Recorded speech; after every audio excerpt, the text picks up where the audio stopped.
বিসমিল্লাহির রহমানির রহিম।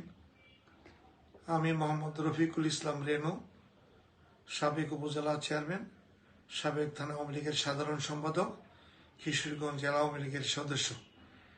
আজকে লাইভে আসতে বাধ্য হয়েছি, বিশেষ করে পাকুন্দিয়া, কটিয়াদি এবং কিশোরগঞ্জ সহ সারা বাংলাদেশের লক্ষ লক্ষ নেতাকর্মীদেরকে জেলে রেখে মাননীয় প্রধানমন্ত্রী জননেত্রী শেখ হাসিনাকে একটা আন্তর্জাতিক ষড়যন্ত্রের মাধ্যমে দেশের বাইরে রেখে একটা পাতানো নির্বাচন সুৎকর ইউনূস বাংলাদেশের মানুষের কাছে উপস্থাপন করেছেন। জননেত্রী শেখ হাসিনা নির্দেশ দিয়েছেন যে আপনারা অনেক পরিশ্রম করেছেন, আমার জন্য, দেশের জন্য পরিশ্রম করেছেন, লক্ষ লক্ষ নেতাকর্মীরা জেলে আছেন, আমরা এই পাতানো নির্বাচনে অংশগ্রহণ করছি না এবং আপনারা দয়া করে কি ভোট কেন্দ্রে যাবেন না। সবাইকে ভোট কেন্দ্রে না যাওয়ার জন্য আপনারা সবাই যার স্ব অঞ্চলের নির্দেশ প্রদান করবেন।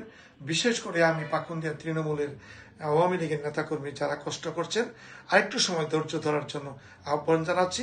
অবশ্যই আমাদের গণতন্ত্রের মানুষ কন্যা, বঙ্গবন্ধুর কন্যা জননেত্রী শেখ হাসিনা কিছুদিনের মধ্যে আমাদের মধ্যে ফিরে আসবেন।